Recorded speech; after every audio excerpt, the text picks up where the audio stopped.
ଏହି aerodynamic test କ'ଣ? ଯେତେବେଳେ ଆପଣଙ୍କୁ ଗୋଟେ ଏରୋଡାଇନାମିକ୍ ଟେଷ୍ଟ ଆଡଭାଇସ୍ କରାଯାଏ, ଲୋକଙ୍କର ପ୍ରଥମ କ୍ୱେଶ୍ଚିନ୍ ଆସେ ଯେ ଏଇ ଟେଷ୍ଟଟା କ'ଣ? ମୁଁ ତ ସବୁ କଲି, ଅଲ୍ଟ୍ରାସାଉଣ୍ଡ ତ ବି କଲି, ଫ୍ଲୋ ଟେଷ୍ଟ କଲି, ସବୁ ଟେଷ୍ଟ କଲି, ତାପରେ ବି ମୋର ଏରୋଡାଇନାମିକ୍ ଟେଷ୍ଟ ମାନେ କ'ଣ?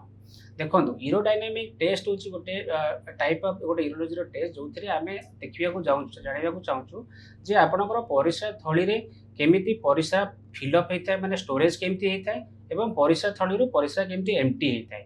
ଏହା ଗୋଟେ ଫଙ୍କସନାଲ ଟେଷ୍ଟ। ସୋ ଲୋକ ପଚାରନ୍ତି ଆଜ୍ଞା ଆମେ ଗୋଟେ ଅଲ୍ଟ୍ରାସାଉଣ୍ଡ ତ କରିଥିଲୁ ଫେର୍ କାହିଁକି ଏରୋଡାଇନାମିକ୍ ଟେଷ୍ଟ? ଦେଖନ୍ତୁ, ଅଲ୍ଟ୍ରାସାଉଣ୍ଡ ଟେଷ୍ଟରେ ଆମେ ବ୍ଲାଡରର ଷ୍ଟ୍ରକ୍ଚର ବିଷୟରେ ଜାଣିପାରୁ, ପରିସ୍ରା ଥଳିରେ କେତେ ପରିସ୍ରା ରହିଯାଏ ଜାଣିପାରୁ। କିନ୍ତୁ ପରିସ୍ରା ଥଳିର ଯଦି ଫଙ୍କସନ୍ ବିଷୟରେ ଆମକୁ ଜାଣିବା ପାଇଁ ଏହି ଏରୋଡାଇନାମିକ୍ ଟେଷ୍ଟଟା ବହୁତ ହେଲ୍ପ କରିଥାଏ।